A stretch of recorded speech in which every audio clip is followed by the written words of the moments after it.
বহুকাল আগের কথা। এক জঙ্গলে চারটা শিয়াল একসাথে থাকতো। সেই জঙ্গলেরই একটু গভীরে একদল হাঁস থাকতো। এখানে যে এতগুলো হাঁস একসাথে থাকতো এ খবর শিয়াল চারটা কিছুই জানতো না।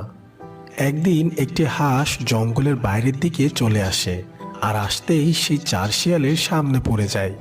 তখন একটা শিয়াল বলে, আরে বাহ, এ দেখে হাঁস, বাহ, আজকে সেই মজা করে খাওয়া যাবে। শিয়ালের এমন কথা শুনে হাঁসটি অনেক ভয় পেয়ে যায়। হাঁসটি কিছু বুঝে ওঠার আগেই শিয়াল চারটা হাঁসের উপর ঝাঁপিয়ে পড়ে, আর হাঁসের হাত পা ছিঁড়ে ছিঁড়ে খেতে থাকে। আহ, হাঁসের মাংস খেতে দারুণ স্বাদ। অনেক দিন পর এমন হাঁসের মাংস খেলাম।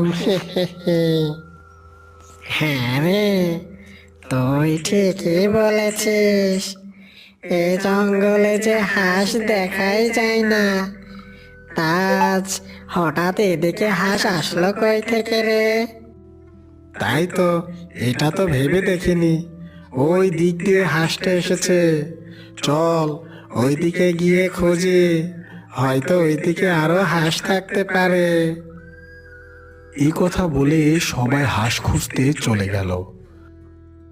ওদিকে হাঁসের নিখোঁজ হওয়ার খবর সব হাঁসদের কাছে পৌঁছে গেল, আর তারা সবাই অনুমান করে নিল যে তাদের সদস্যকে শিয়াল ধরে খেয়েছে।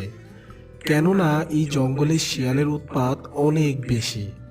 তাই হাঁসদের উদ্দেশ্যে হাঁসদের সর্দার বলল, প্যাক প্যাক, প্যাক প্যাক, তোমরা সবাই দেখলে তো, তোমাদের সঙ্গে হাবলু আর ফিরে এলো না।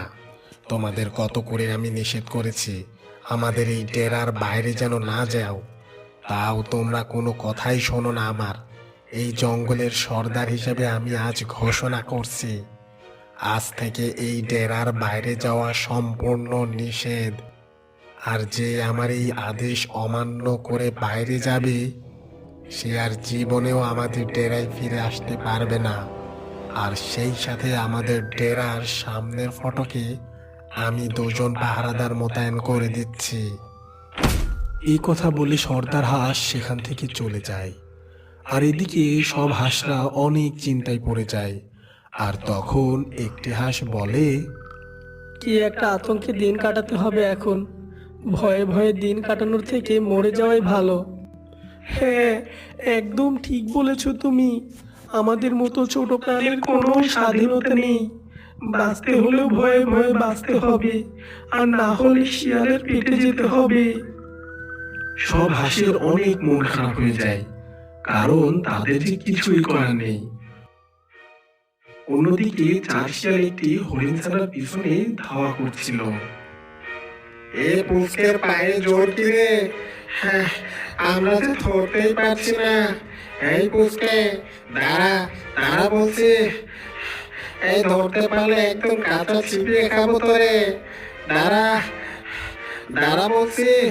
এই তো, এই তো ধরে ফেলেছি। হরিণ ছানা ভয়ে পিছনে তাকায়, আর তাকাতেই হরিণ ছানাটি একটি গাছের সাথে ধাক্কা খেয়ে ছিটকে পড়ে।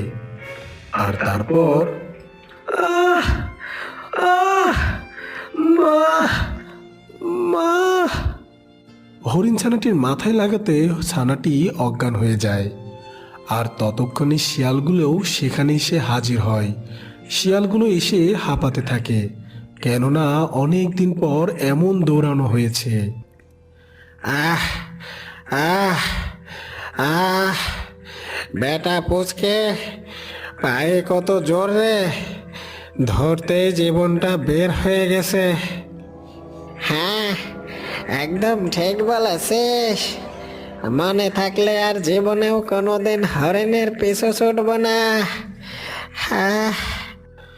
এরপর শিয়াল চারটা হরিণ ছানাকে তুলে নিয়ে তাদের গুহার দিকে চলে যায়। ওদিকে হাঁসের ডেরার সামনে দুজন সাহসী হাঁস পাহারা দিচ্ছিল, কারণ কোনো হাঁস যেন তাদের ডেরার বাইরে না যেতে পারে। পাশে একটি হাঁসছানা ঘুরে বেড়াচ্ছিল। এই হাঁসছানাটি হচ্ছে সর্দার হাঁসের ছানা, ছানাটি ছিল খুবই চঞ্চল। ছানাটি সারাদিন ঘুরঘুর করে বেড়াতো। প্রতিদিন একই জায়গায় ঘুরতে ছানাটির আর ভালো লাগে না। তাই ছানাটি ঠিক করলো সবার চোখ